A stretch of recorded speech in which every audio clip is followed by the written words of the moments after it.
গল্পের শুরুতে আমরা পৃথিবীর কিছুটা দূরে একটা ক্রিয়েচার দেখতে পাই, কিন্তু এই ক্রিয়েচারটা আসলে কে আর এখানেই বা কী করছে তা আমরা একটু পরেই জানতে পারবো।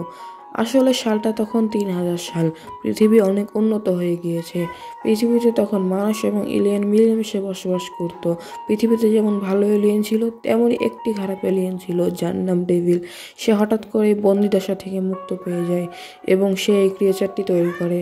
সে এই ক্রিয়েচারের মধ্যে বসে বসে কসমোবল নামক এক ধরনের আগুনের গোলা তৈরি করে এবং সে আগুনের গোলাগুলোকে ক্রিয়েচারটির মুখ দিয়ে বের করে পৃথিবীর দিকে হামলা করে।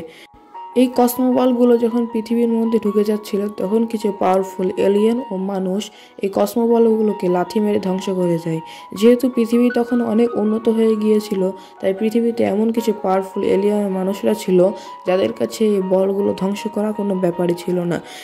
এদিকে স্পেসে এলিয়েনরা তাদের স্পেসশিপগুলোকে ক্রিয়েচারটির চারিদিকে ঘিরে ফেলে এবং ক্রিয়েচারটির ওপর হামলা করার জন্য প্রস্তুতি নিতে থাকে।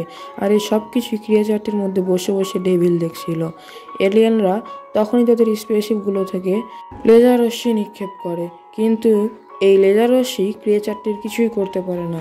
ক্রিয়েচারটি এতটাই শক্তিশালী ছিল যে সে নিমেষেই সকল স্পেসশিপগুলোকে ধ্বংস করে ফেলে এবং অন্যদিকে পৃথিবীতে হঠাৎ করেই একটি কসমোবল পড়ে যায় এবং একটি বিল্ডিং ভেঙে তছনছ হয়ে যায়, আর সেই বিল্ডিংয়ের নিচে চাপা পড়ে যায় দুই ভাই বোন।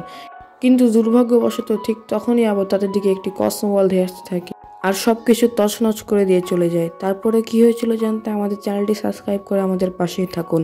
খুব শীঘ্রই পার্ট 2 নিয়ে আসবো।